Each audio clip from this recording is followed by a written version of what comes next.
While I was pregnant, my mother-in-law handed me the papers to a business I built from scratch and said, "You're just the baby carrier, you owe us this much." My husband said, "It's just a gesture of goodwill." The next day, I showed them what generosity really looks like. The conversation went something like this: "Marlene, my mother-in-law Talia, this is what's best. You're the baby carrier now. You owe us this much." "Vincent, my husband, it's just a gesture of goodwill, love. We're just making sure the business stays safe." Me, 7 months pregnant, staring at legal documents. You must think I'm out of my mind. That was the moment everything changed. The story of how my family life blew up while my baby grew inside me starts like a lot of other perfect match fairy tales. I met Vincent when I was 27 and busy building a little startup brand I launched out of my one-bedroom apartment in Asheville, North Carolina. Root and Bloom started as hand-blended herbal teas I sold at farmers markets and grew into a full wellness company.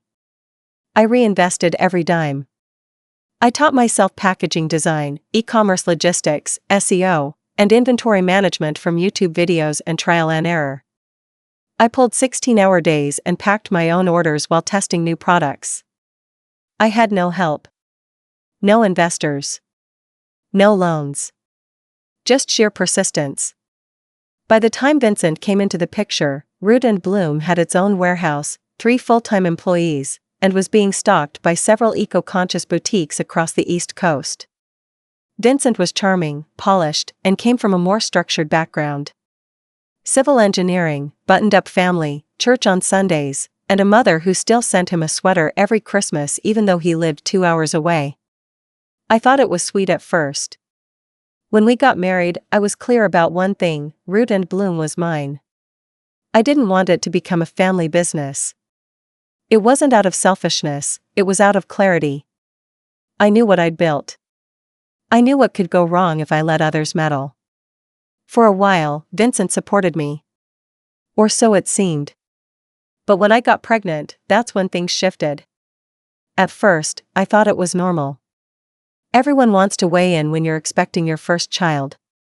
Advice, comments, assumptions. I brushed it off. Then Vincent started making comments. "You should take a step back from the business soon. Maybe we could get someone else to manage the financial side. Just for now. You really don't want to be stressed when the baby arrives." It felt subtle. Maybe even well-meaning. But something in my gut didn't feel right. And then Marlene started showing up. Marlene, the former corporate attorney turned intimidating matriarch, visited just to check in more often. She'd never been interested in my work before. Suddenly, she wanted to know about the logistics and how the company is legally structured. She said it with a smile, but her questions felt like probes. I remember the exact day it all imploded. I'd spent the morning at a prenatal checkup and came home feeling sore and tired. I walked into the kitchen and saw Vincent and Marlene sitting at the table, quiet, almost rehearsed. There were papers laid out, too neatly. I thought something was wrong. My heart actually dropped. "Talia," Marlene said, motioning to the envelope, "we've been thinking about how best to support you during this transition." I blinked. What transition? Motherhood. "The business can't be your priority right now," she continued. "So we've prepared some transfer documents. The Radisson Family Trust will manage Root and Bloom until you're ready to return." I remember laughing. It was a dry, stunned sound. "You want me to hand over my company?" Vincent chimed in gently, like he was defusing a bomb. "It's just temporary, babe.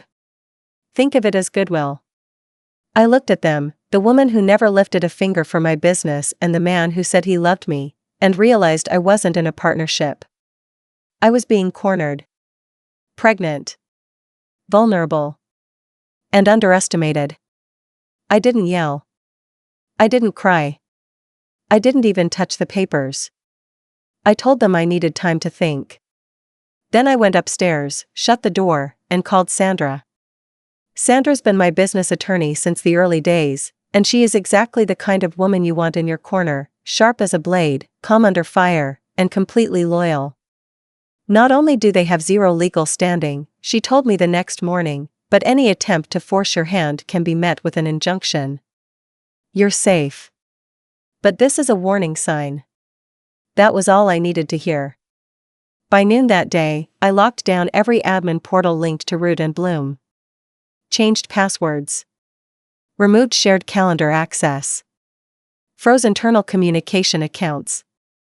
Then I wrote a public update on the Root and Bloom Instagram and website, keeping it professional. As I prepare for my new role as a mother, I'll be stepping back temporarily, but the company remains fully under my leadership.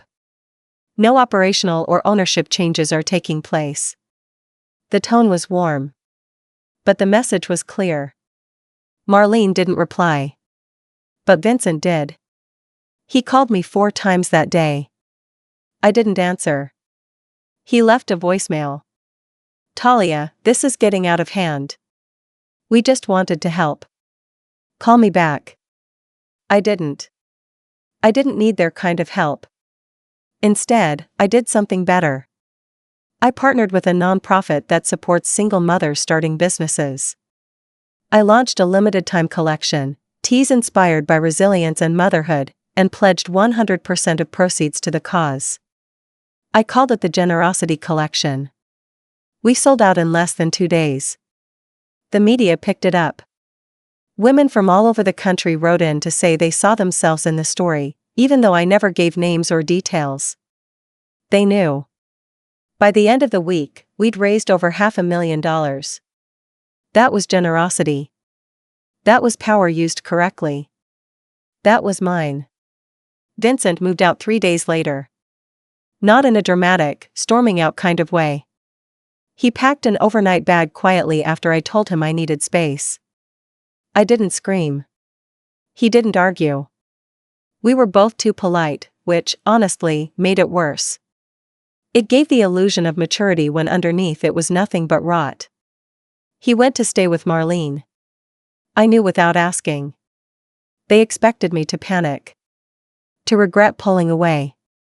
To realize I needed their protection, their structure. But the truth was, I was breathing easier.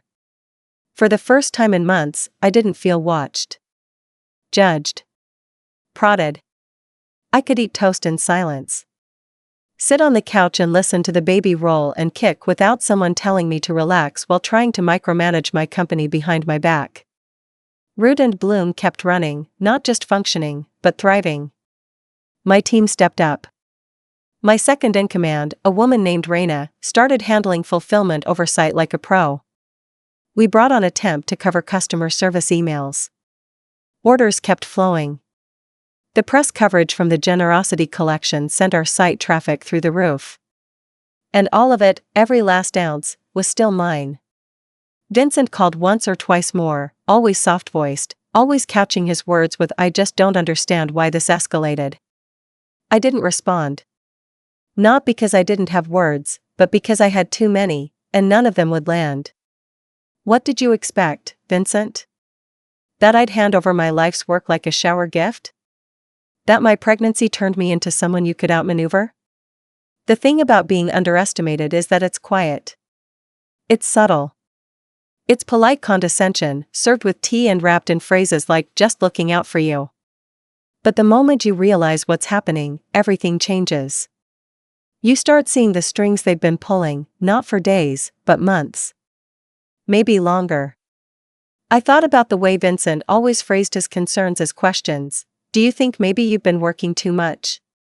Isn't it hard to manage logistics while pregnant? Shouldn't we talk about contingency plans? And then there were Marlene's visits, sudden, frequent, and always armed with a new legal curiosity. Always about just helping. It wasn't concern. It was erosion. They weren't waiting to support me. They were waiting to move in. One evening, about a week after everything started, I got a message from Marlene. A single-line email: "Your lack of gratitude is disappointing. Vincent has been patient, but you're being short-sighted. This business will not survive without real structure." I didn't reply. But I stared at that message for a long time. Gratitude. That word stuck with me. Like I owed them something. Like building a company, managing a household, and carrying a baby wasn't already more than most people could do at once. I didn't owe them gratitude. I owed myself boundaries. From that moment on, I didn't speak to either of them. Not directly. Everything went through Sandra or my personal assistant. And it was glorious. I started sleeping better. I went on morning walks again. I started talking to my son before bed, telling him little stories about courage and ownership and knowing when to walk away from people who say they love you while holding a blade behind their back.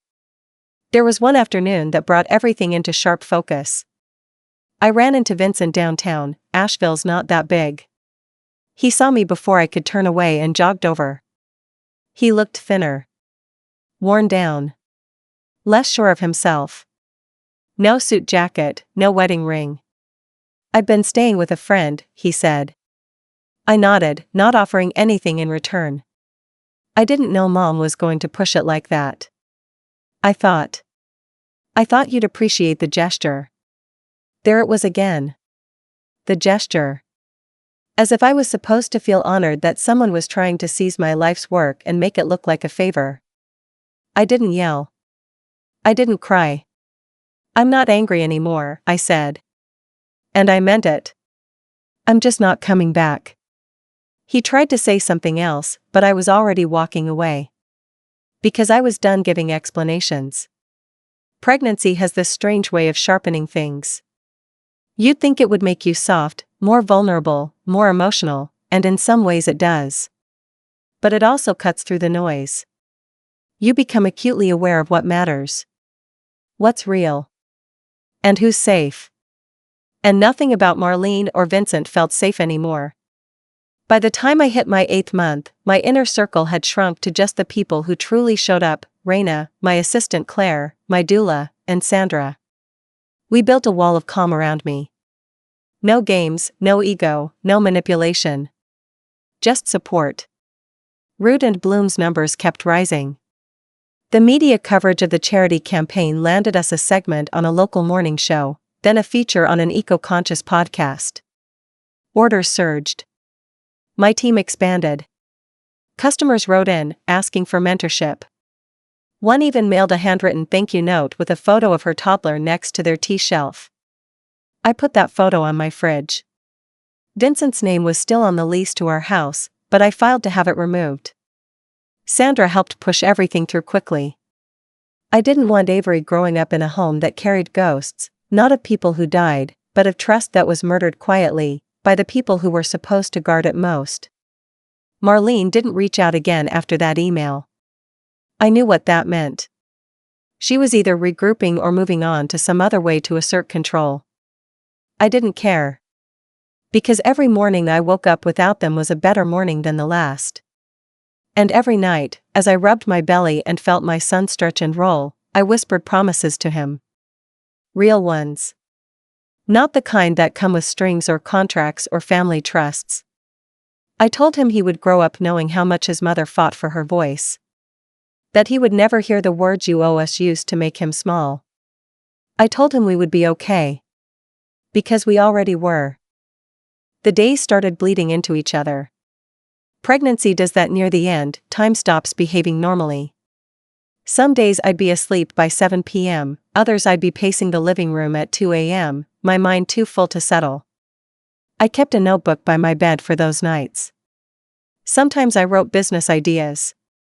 Sometimes names for the baby. Other times, it was just scribbles, trying to process everything without breaking down. There was grief in all of it, not for the end of my marriage, but for the illusion I'd been living in. It's strange how silence can feel louder than shouting. Vincent and I had never had a huge, dramatic blow-up. There were no slammed doors or cheating scandals. Just a slow, methodical series of tiny betrayals, so neatly packaged as concern that I didn't see it until it was too late. I started seeing a therapist again, Jules, a woman in her 50s who ran her practice out of a cozy upstairs office above a bookstore. She had this way of letting me talk in circles until I tripped over the truth myself. One session, I said, I keep thinking back to the beginning, how normal everything seemed. He wasn't like this at first. And she said, sometimes people don't change. Sometimes they just stop pretending. That sentence sat with me for weeks. When I told Jules about the transfer papers, her mouth actually dropped open. She wasn't usually reactive, but even she was stunned. He called it Goodwill, I said, half laughing. She shook her head. No, honey.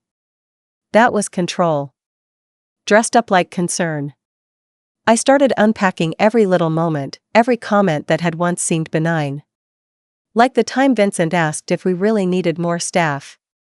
Or when he suggested a family friend of his look over the books. Or when Marlene asked if I had a succession plan just in case. They had been circling for months. And I had been too busy surviving to notice. It was during that same session that Jules asked me a question that caught me off guard. Have you told your parents?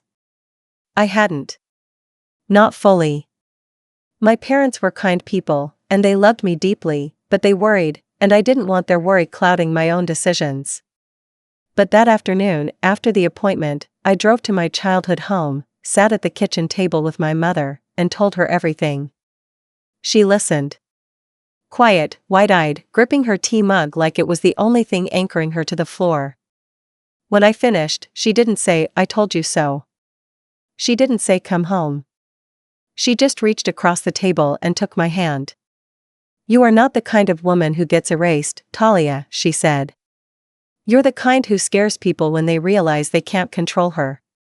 It was the first time in months that I cried and didn't feel weak for it. After that visit, something in me shifted. Not in a dramatic, phoenix rising kind of way. But in a quiet, determined way. The kind of shift that turns into real change, the kind you don't even notice at first. I started planning again. Not just surviving. Not just reacting. Actually planning. I hired a branding consultant to help expand Root and Bloom's presence nationally. I started mentoring 2 young women who wanted to build their own sustainable skincare line. I started writing, not for publication, but just to get the truth out of my head and onto the page. Meanwhile, Vincent's presence continued to shrink. He didn't fight back. Not openly. No lawsuits.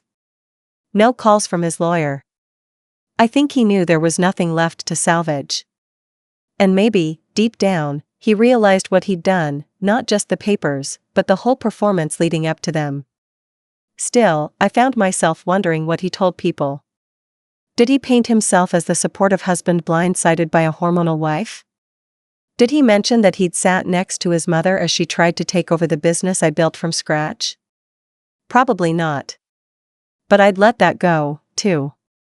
Because truthfully, I wasn't trying to win anyone over anymore. I wasn't explaining myself. I wasn't defending my choices. I was just living. The condo I rented wasn't huge, but it had big windows and morning light that poured across the hardwood floors. I kept fresh flowers on the counter and a growing stack of baby clothes folded neatly in the corner of the bedroom. I made a little habit out of sitting on the balcony each morning with a cup of tea, my own, of course, and resting my hand on my belly while I watched the sun rise over the Blue Ridge. That moment of stillness became my ritual. My reminder that peace isn't given, it's chosen. Every single day. And that sometimes, choosing yourself doesn't feel like a thunderstorm. It feels like a quiet morning when no one is pulling on your time, your name, or your power. Around week 35, I got word through a mutual acquaintance that Marlene had stepped back from her consulting work. Some kind of stress-related burnout, apparently. She'd taken a leave of absence from a board she served on. Rumor was, she'd tried to use my company's trajectory as a case study in a leadership seminar and it didn't go over well. I didn't feel smug. Just, confirmed. Actions have ripple effects. People notice, even when you think they aren't watching. Vincent reached out one more time after that. Not with a plea or a guilt trip, but a short email, I'm sorry. For everything.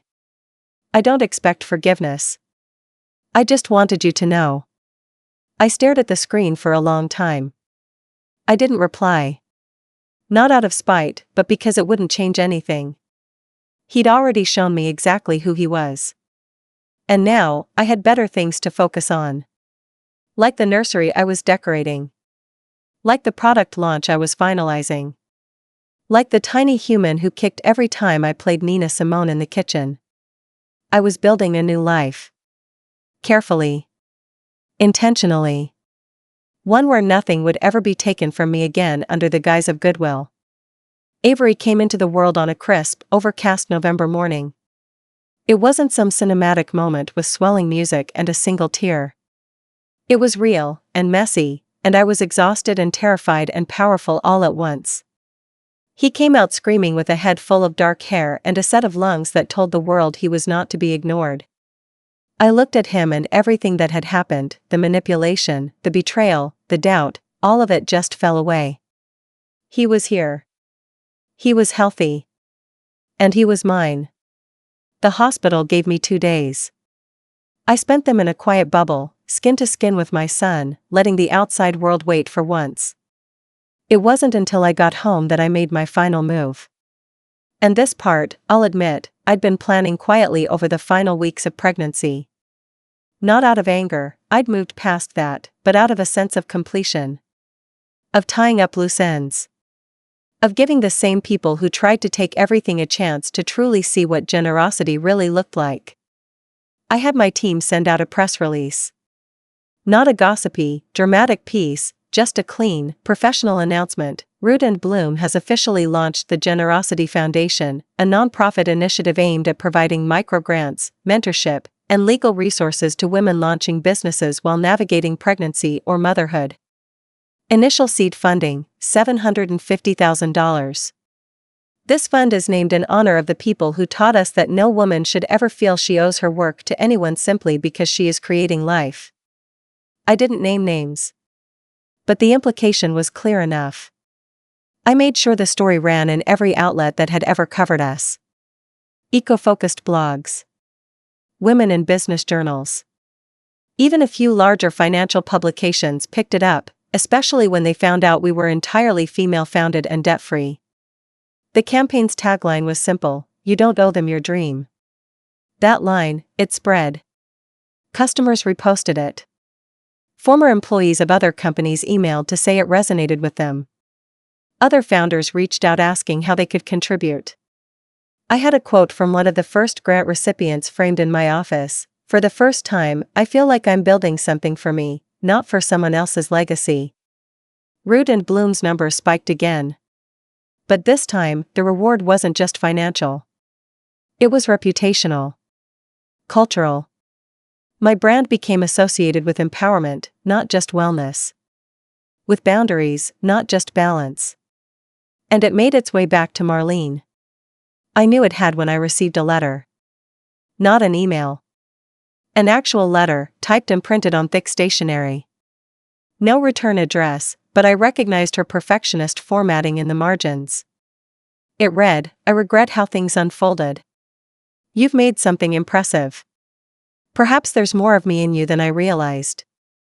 I hope you'll accept this as acknowledgement, not apology." I folded the letter and dropped it into the shredder without hesitation. No apology.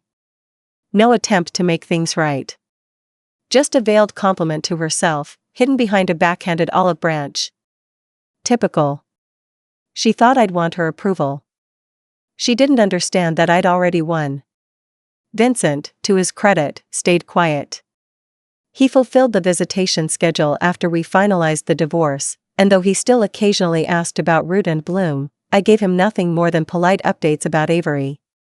I never denied him his role as a father, but he would never again have access to me, my world, or the business he once tried to take through a signature. We were 2 trains on separate tracks now. And he was learning to live with the consequences of betting against the wrong woman.